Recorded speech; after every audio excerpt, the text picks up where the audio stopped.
de las señales de energía de potencias discretas. Aquí tenemos que utilizar los sigmas.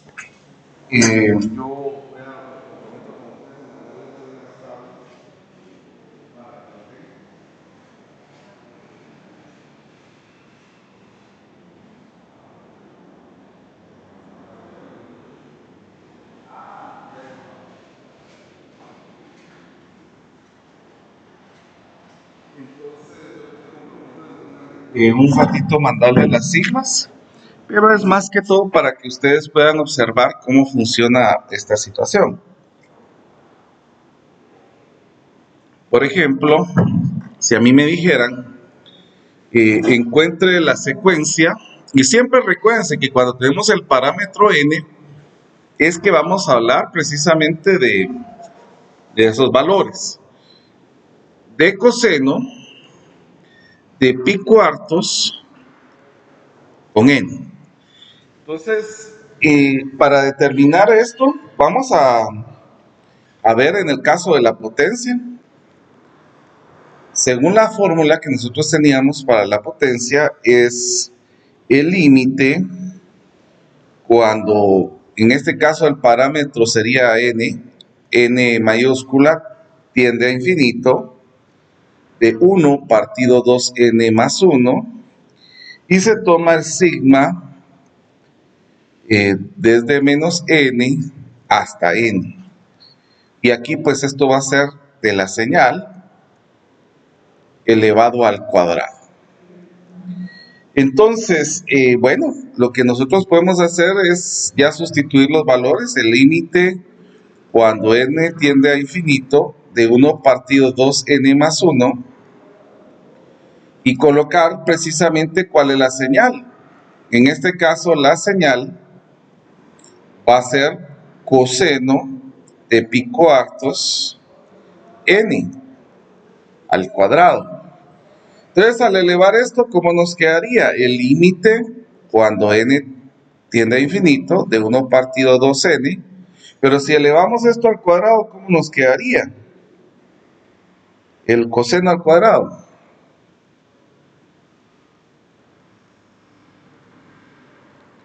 Nos va a quedar coseno al cuadrado. Ahora miren, pues, ¿se recuerdan de que nosotros hemos estado hablando de que tanto en las señales para las continuas y discretas utilicemos la tabla de álgebra para la trigonometría? Entonces nosotros vamos a ir a buscar un valor que pueda sustituirse en lugar de tener este coseno al cuadrado. Entonces vamos a ir a ver nuestras identidades. Vamos a ver aquí nuestras identidades para ver cómo podríamos utilizar esta. Aquí no coloqué la tabla de... Bueno, lo podemos ver en la última página de Sokowski.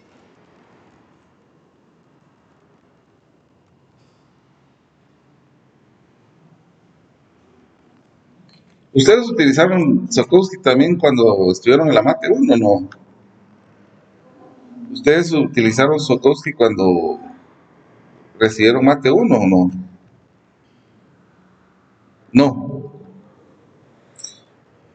Bueno, si ustedes observan, cuando tenemos un valor al cuadrado podemos utilizar esta identidad de semiángulo. O sea, el coseno al cuadrado, ¿qué es igual en este caso? ¿A qué sería igual? Vamos a copiar para que ustedes lo puedan visualizar acá.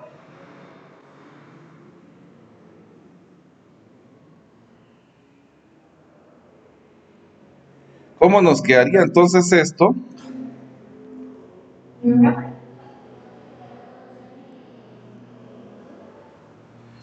Es que 2n, 2n más 1, eso falta el más 1. Eso falta. Muy bien. Entonces, si elevamos al cuadrado estos valores, aquí puse también 2, ¿ves? Y era 4. Si elevamos estos valores al cuadrado, ¿cómo nos quedaría? O sustituimos este valor, ¿cómo nos quedaría esta situación? Bueno, entonces sería n, de menos n hasta n, pero en lugar de poner coseno, vamos a colocar esto, ¿no? Pero lo vamos a colocar como un medio multiplicado, ¿por quién? Por 1 más el coseno de 2 veces el ángulo. ¿Cuánto sería el 2 veces el ángulo este? Pi medios, exactamente. Coseno de pi medios n. Ahí ya tendríamos una forma. Y aparte de esto, si ustedes observan, el 1 medio lo podemos sacar del sigma. O sea que en este caso lo podemos colocar hasta acá, miren. 1 medio del límite cuando n tiende a infinito, por ser una constante, 2n más 1, de menos cuando esto tiende a menos n hasta n, y ya nos quedaría esta situación.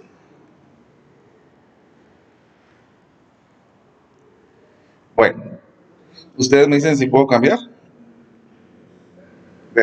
Voy a poner pausa para mientras, para que no salga. Como les estaba comentando, entonces nosotros ya tenemos esta expresión y lo que nosotros hacemos es sacar el sigma de cada valor que nosotros tenemos acá. Entonces aquí nos va a quedar un medio del límite cuando n tiende a infinito de 1 partido 2n más 1, y vamos a sacar el sigma del primero, que nos daría 1, más el sigma del segundo, que nos daría coseno de pi medios n. Muy bien.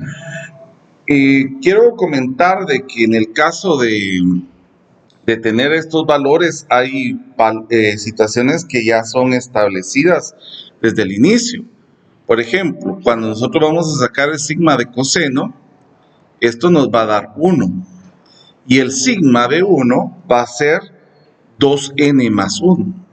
Esto es lo que nos quedaría en estas dos cantidades. Por eso es de que yo quería que ustedes tengan esta tabla de conversión para que les sirva para comprender cómo va quedando la situación en este caso. Pero yo me comprometo en enviárselos hoy dentro de un ratito, para que ustedes lo puedan tener. Entonces, ahí ya tenemos los dos resultados. ¿Qué podemos hacer en este caso? Pues empezar a operar y observar qué valores nos pueden quedar en este caso. Porque si nosotros dividimos el límite cuando n tiende a infinito, ¿cuánto es 2n partido 2n? Esto nos da 1. Y 1 partido 2n más 1 nos va a quedar 1 partido 2n más 1. Entonces ahora sí utilicemos el límite. ¿Cuál es el límite de una constante? La constante misma. ¿Y cuál sería el límite de esto? ¿Cuánto? 0. O sea, 0 más 1 nos va a quedar 1. Y 1 por 1 medio nos queda 1 medio. Y nosotros dijimos, cuando la potencia es finita, ¿cómo nos queda la energía? Infinita.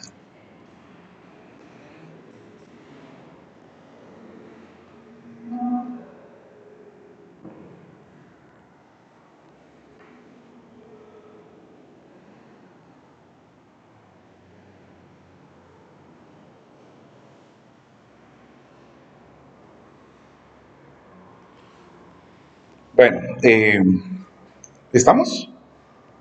Ahora miremos, ¿qué tal si la señal fuera un escalón unitario? En este caso, coloquemos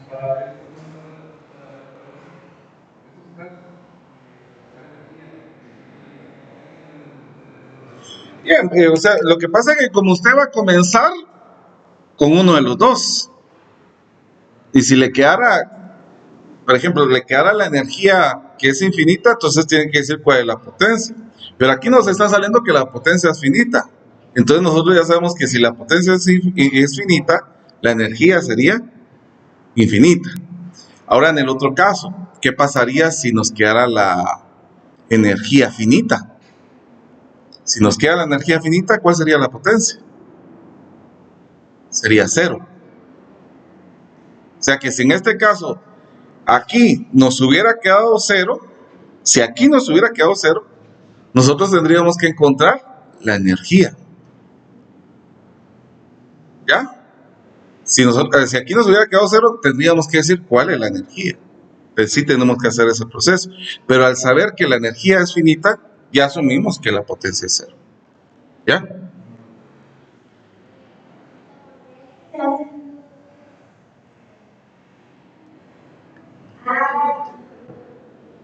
Muy bien, no hay problema. No hay problema. ¿Puedo cambiar? Muy bien. Ahora, ¿qué pasaría si la señal fuera un escalón unitario, por ejemplo? Que eso sería la situación que me gustaría que analizáramos. Que eso ya lo hemos trabajado, pero me gustaría que lo pensáramos.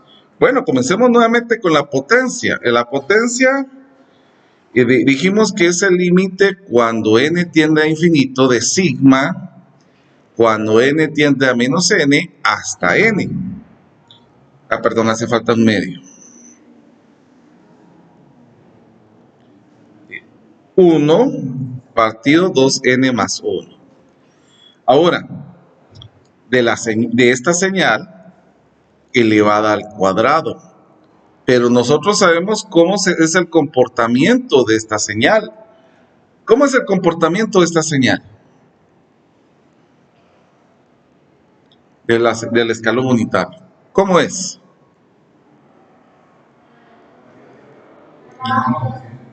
O sea, cuando es menos que 0, es 0.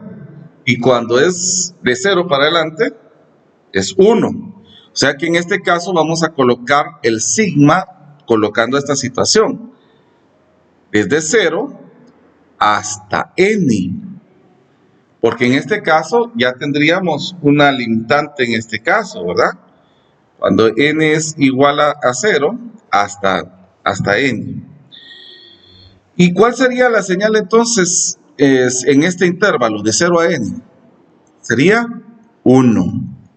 ¿Estamos? Ahora miremos, pues.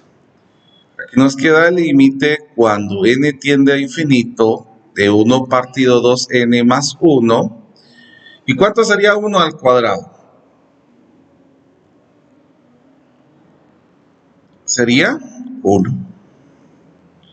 Bueno, entonces aquí lo que nosotros tenemos que utilizar es la situación del sigma. ¿Cómo podríamos saber cuándo es 1?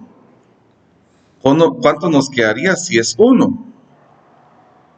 Si es 1, ¿cuánto habíamos dicho que nos quedaba? 2n más 1, estamos. Límite de n cuando tiende a infinito de 1 partido 2n más 1. Y esto nos queda 2n más 1. Por lo tanto, al operar esto se cancelan estos dos valores. ¿Y el límite de 1 cuánto sería?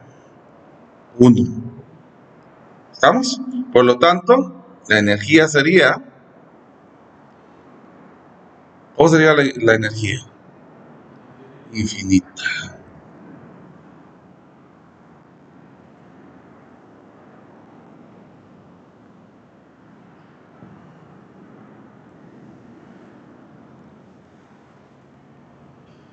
Si hay dudas, pregunten. Oye.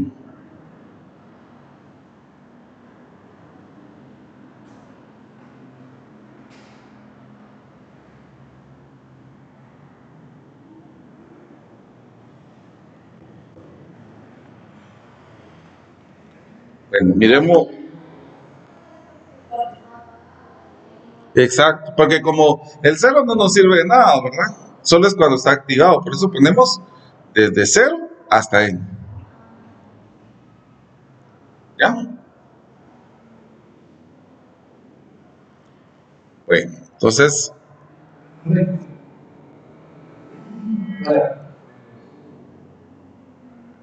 ¿cómo? Aquí el negativo. ¿Qué sería ahí? Bueno, ¿qué sería en este caso? Como el menos 1 es una constante. Y también al colocarlo aquí, al elevarlo al cuadrado, nos va a quedar lo mismo. Exacto. Bueno, ustedes van a hacer la siguiente, pues. Las siguientes dos. Esta y coseno de pi sextos.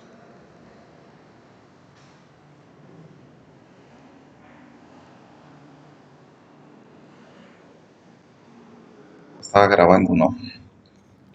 El, el sigma de una constante, la constante puede salir de la sumatoria y ya solamente trabajar con esa función. Y lo que hicimos, ¿verdad? Si teníamos dos funciones, sacábamos sigma del primero y sigma del segundo.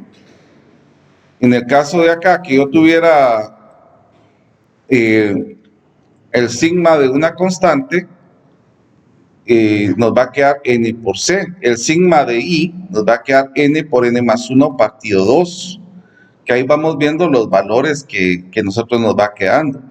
Pero cuando yo tengo un i al cuadrado, esta sería la expresión que utilizaríamos. Pero como se recuerdan que en la parte del sigma nosotros tenemos 2n más 1, prácticamente podríamos ir viendo cómo ir cancelando estos valores con esto para que solamente nos quedaría esto que tenemos acá. Un i al cubo, por ejemplo, nos quedaría esta expresión, pero un i a la 4 nos queda esta expresión que es demasiado larga, ¿verdad? Entonces todos los valores, inclusive aquí les fui colocando para una constante, se utiliza n menos n más 1 con la constante. En el caso de aquí, me digan que evaluemos de m hasta n, entonces yo voy a restar n menos lo que tengo aquí abajo más 1. ¿Estamos? Esos serían los valores que nosotros podríamos ir trabajando.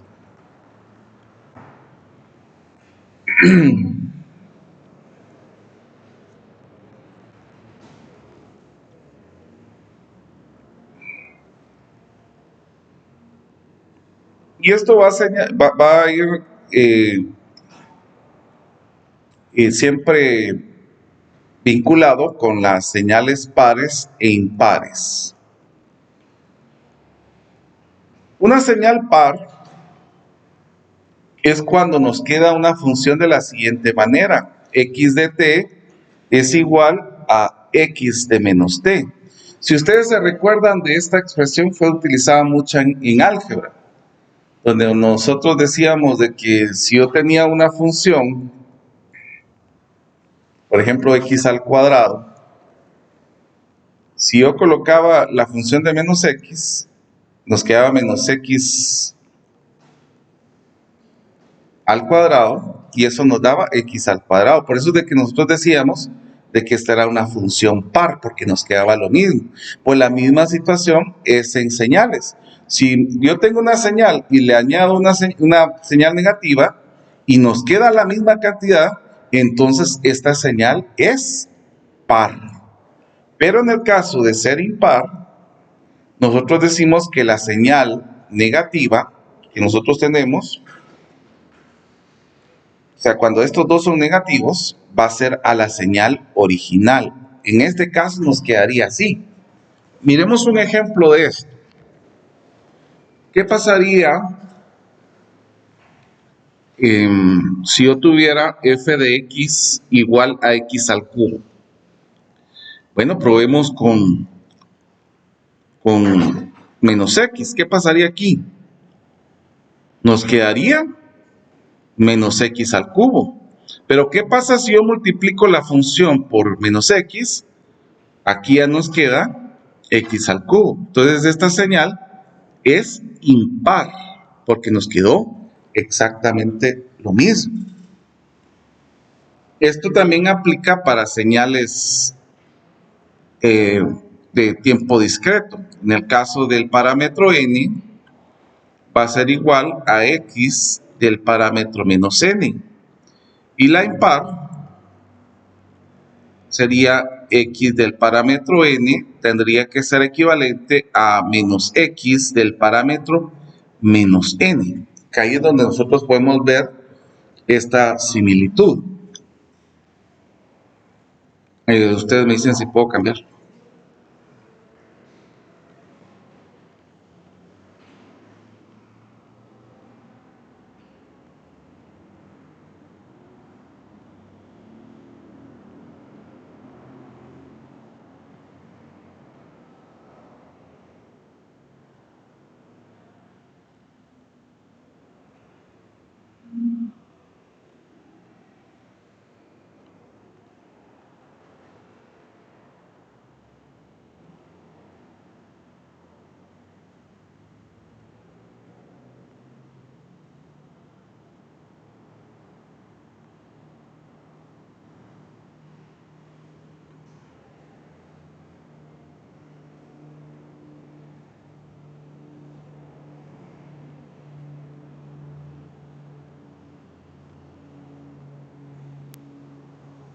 ¿Puedo cambiar? ¿Sí? Muy bien. Entonces miremos en el caso de señalar.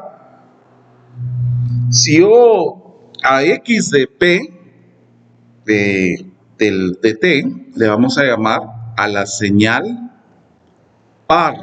Obviamente esto también entraría en x de p de n. Esa sería una señal par. Y ahora a x de su índice y de t la vamos a llamar una señal impar. Entonces aquí vamos a colocar también que esto aplica para la secuencia de señales, ¿cómo se llama? De las señales eh, discretas. Entonces, la señal que nosotros podamos tener en este caso, una señal de t, va a estar compuesta por la suma de los impares con los pares. En este caso vamos a tener que x de t va a ser equivalente a esto y x de n va a ser equivalente a esto también, solo con el parámetro n. Ahora, si nosotros despejamos la señal par, ¿cómo nos quedaría la señal par? Bueno, entonces, si nosotros despejamos la señal par, esto nos va a quedar x de t. ¿Cómo señalamos nosotros a la señal par? Como x de p. ¿Cómo señalamos a la señal par, dijimos? También como x de menos t. Pero como estos dos son lo mismo, entonces nos quedaría dos veces esa expresión. Entonces, para que sea equivalente, yo lo voy a dividir dentro de dos, porque aquí estoy sumando dos veces lo mismo, para que nos quede lo mismo. Ahora, la señal impar, ¿cómo sería en este caso? ¿Cómo colocaríamos esto? X de t sumado ¿con quién?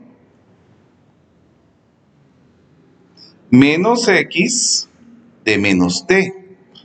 Pero como estamos señalando dos cantidades que nos van a quedar lo mismo, le vamos a poner un medio para esta expresión. Y esto mismo aplica para las señales de tiempo discreto. Que nos quedaría un medio de x de n más x de menos n. Y acá, n, un medio de x de n menos x de menos n. para el tiempo discreto. Vamos a poner aquí continuo y discreto. Vamos a ponerla ahí para separarlos.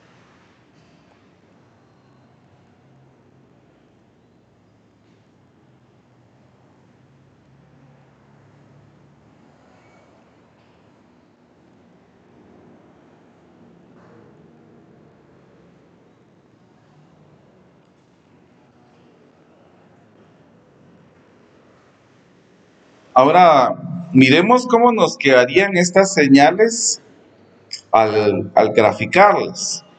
Se dice que una señal es par, pero también se le va a conocer como simétrica. Entonces, una señal, perdón, ustedes están copiando. No. Una señal par es simétrica. ¿Qué significa que sea simétrico? Por ejemplo, si yo tengo una señal de esta, vamos a salió con puntitos. Si yo tengo una señal de esta manera,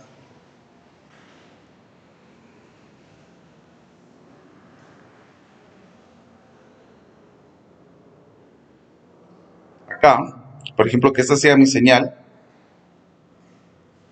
para que sea simétrica tendría que obtenerlo la misma forma, solo que al lado opuesto, la misma forma. Esta es una señal par.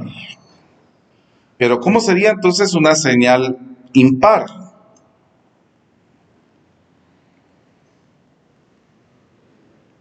La señal impar, o también se le conoce como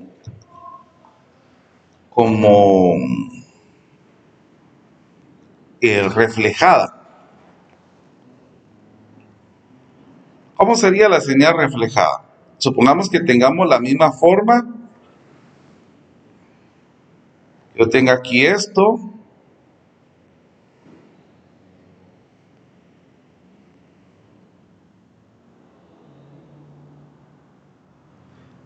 ¿Cómo sería reflejo? Sería viéndolo hacia aquí abajo.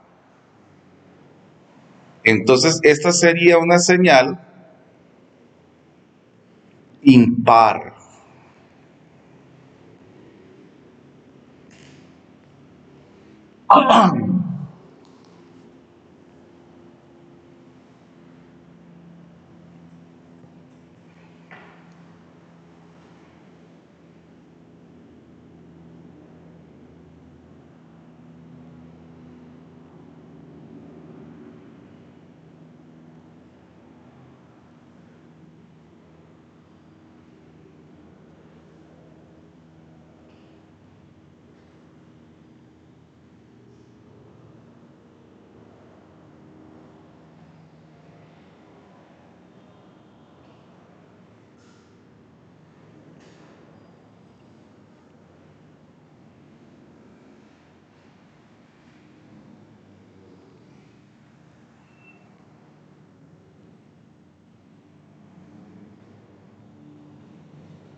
Bueno, ahora miremos entonces cómo nos quedaría en el tiempo continuo. En el tiempo continuo, la diferencia que nosotros tendríamos en el tiempo continuo es de que en este caso nosotros nos vamos a ir guiando en las alturas. Por ejemplo, acá,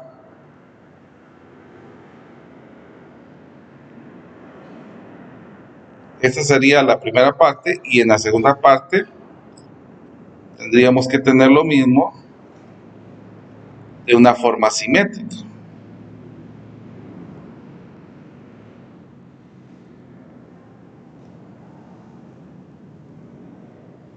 Entonces esta sería una señal par. Ahora miremos cómo sería una señal impar.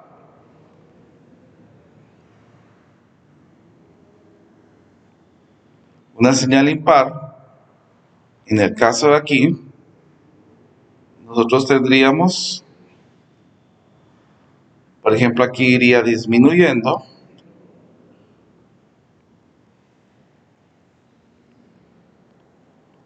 Vamos a aumentar un poco más esto.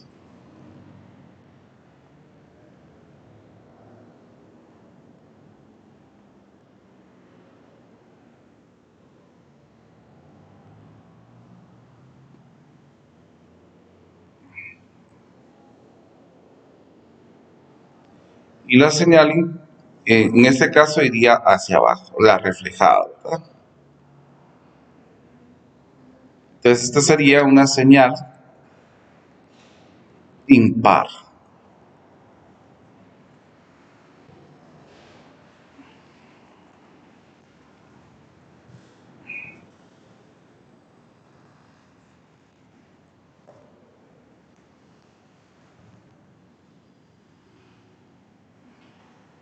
¿Se recuerdan cuando dijimos que iba a ser parcial? ¿Se recuerdan que el miércoles dijimos que iba a ser? Mm, les pondría sigma, pero primero les tengo que mandar los valores de energía, hasta energía y potencia, bien.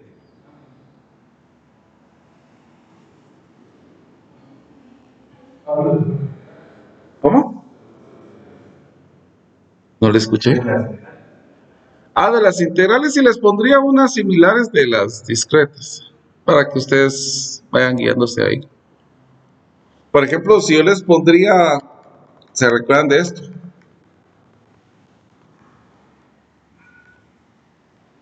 Encuéntreme la energía y potencia de la señal triángulo.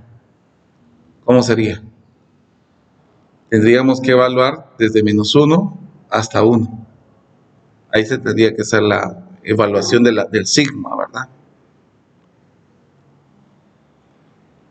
O sea que de -1 a 0 es T, y de 0 a 1 es -T. En ese caso, ahí sería, no utilizaríamos T, sino sería N. ¿Ya? Entonces ya utilizamos estos sigmas. Podemos ir utilizando, si fuera el... Pero colocaría similares a las que hice para que no perjudicarlos.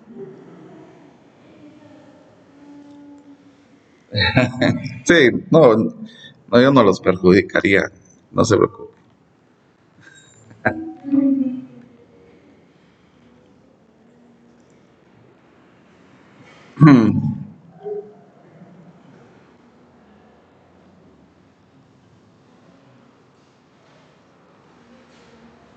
Bueno, quiero comentarles acerca de la función singular. Eh, la función singular van a ser modelos matemáticos eh, que no aparecen en sistemas físicos, pero son aproximaciones muy correctas para todo lo que trabajamos en sistemas y en señales. Entonces, por ejemplo, tenemos entre las funciones singulares, tenemos primero la función signo. ¿Y cómo se define la función signo? Se va a definir de la siguiente manera. Es de esta, miren. Así vamos a conocer la función signo. Y es -1 cuando t es menor que 0. Es 0 cuando t es igual a 0. Y es 1 cuando t es mayor que 0. Por lo tanto, ¿cómo sería la gráfica? Vamos a hacer la gráfica acá.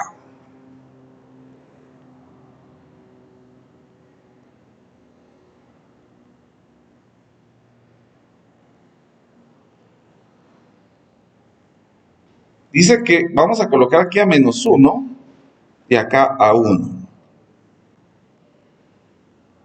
Entonces, cuando es menor que 0, ¿cómo nos va a quedar? Acá, ¿verdad? Pues en 0 Diríamos, y aquí sería en 1. Esta es la función signo. ¿Estamos? Pero la función signo también puede ser una función desplazada. Si quieren, copien esto y así hacemos la otra.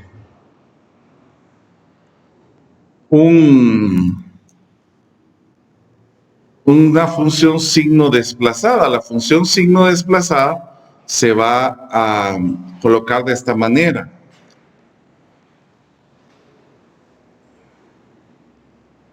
Entonces va a ser -1 cuando el tiempo sea mayor que el tiempo sub 0.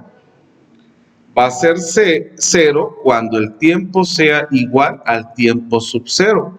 Y va a ser 1 cuando el tiempo sea menor. Perdón, aquí los puse al revés. Aquí es menor y el otro es mayor.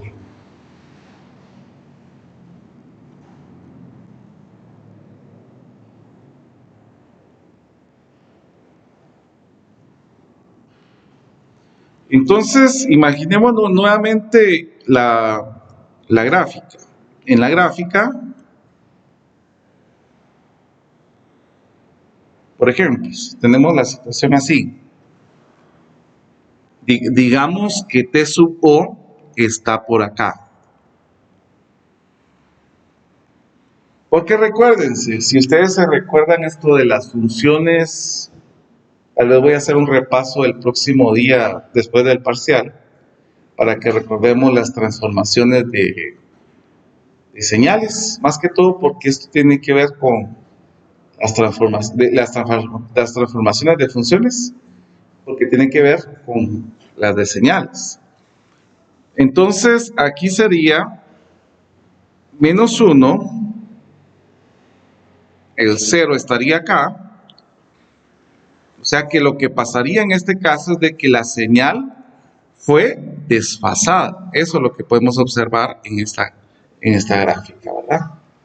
Hay un desfase en la gráfica.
¿Estamos? Bueno, entonces miremos ahora la función impulso unitario. La función impulso unitario. Que esta es la que nosotros estábamos diciendo que se conoce como delta de Dirac o la delta de Kronecker.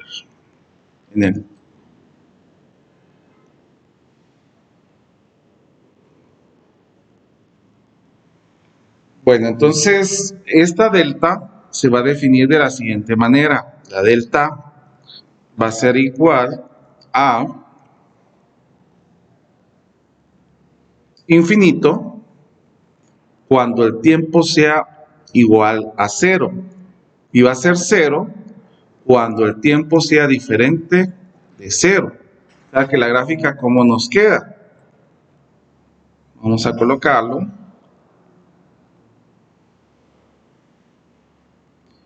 En este caso va a ser 0 cuando la gráfica sea diferente de 0. Ya va a estar en 0. Pero cuando es 0, la gráfica va a ir ¿hacia dónde? Hacia infinito. Aquí tendríamos nuestra expresión.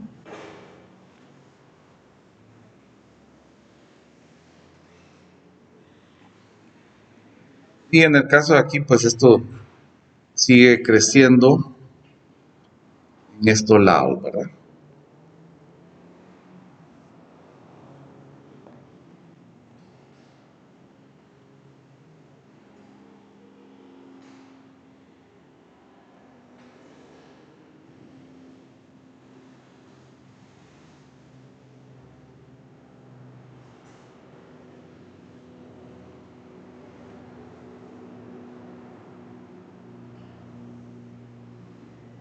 ¿Estamos? ¿Sí? Bueno, entonces miremos ahora la función de impulso unitario desfasado. ¿Cómo sería? Sería delta de t menos t sub 0. Entonces aquí va a ser infinito cuando el tiempo sea igual a t sub 0. Y va a ser 0 cuando el tiempo sea diferente a t sub 0. Por lo tanto, la gráfica que nos va a quedar en este caso, vamos a hacer nuestro plano.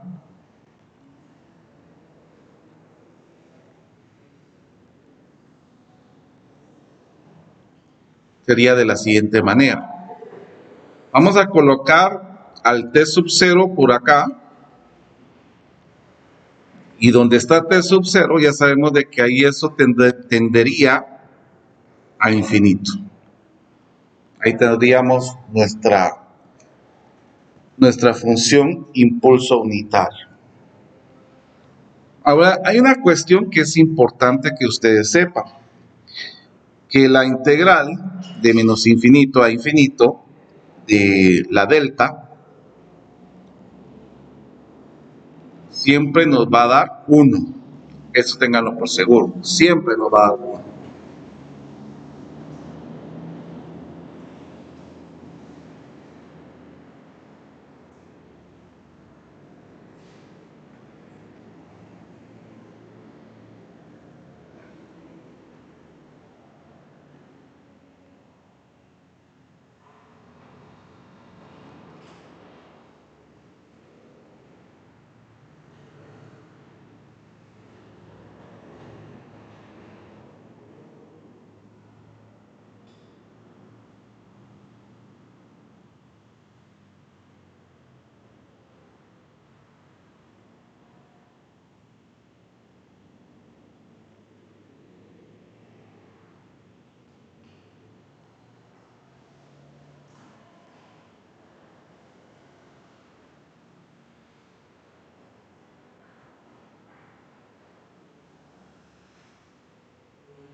Bueno, quiero retroceder un poquito el tiempo, o retroceder un poquito las diapositivas, para que hagamos otra señal de potencias, para que si ustedes tengan más herramientas. Por ejemplo, si a mí me dijeran x de n es equivalente a menos 0.5 de n por el escalón unitario de n.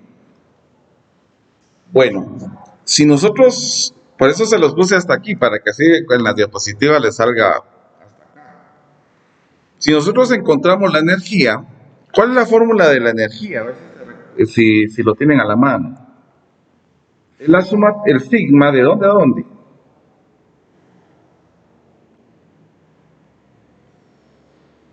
Revisen en sus copos.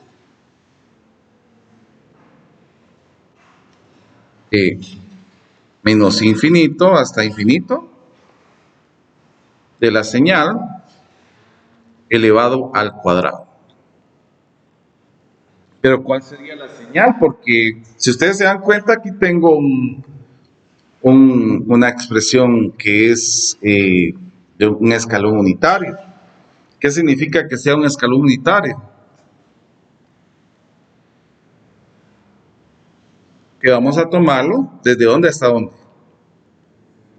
De 0 a infinito, exacto. Entonces vamos a tomarlo desde 0 hasta infinito. Pero ¿cuál es la señal que vamos a tomar desde 0 hasta infinito? El 0.5n. Pero aquí este tiene que estar elevado al cuadrado. Entonces elevémoslo al cuadrado. ¿Cuánto nos quedaría esta señal elevada al cuadrado?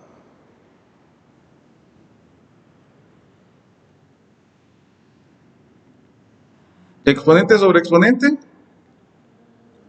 se multiplican, ¿verdad? O sea que aquí nos quedaría 2n. Pero también lo podemos elevar es solamente este valor al cuadrado para que así nos quede el n. ¿Cuánto sería 0.5 al cuadrado?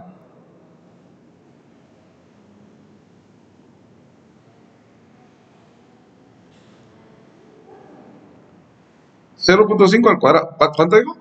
Un cuarto. O sea que un cuarto, ¿cuánto lo miraríamos? 0.25. Muy bien. Entonces hay una secuencia, que esto lo vamos a colocar aquí, que dice que si yo tengo un valor de 0 hasta infinito, de a, r, n, lo que nos va a quedar es a partido 1 menos r, que eso es lo que nos quedaría en la expresión que tenemos acá. Por lo tanto, la energía, ¿cómo nos quedaría? 1 partido 1 menos 0.25. Y si nosotros operamos esto, ¿cuánto nos queda?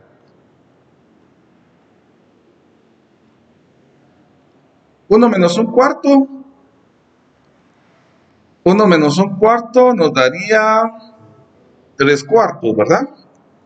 Si utilizamos extremos por extremos y medios por medios, 4 tercios. Eso significa que la energía es finita. Por lo tanto, la potencia es 0. ¿Estamos?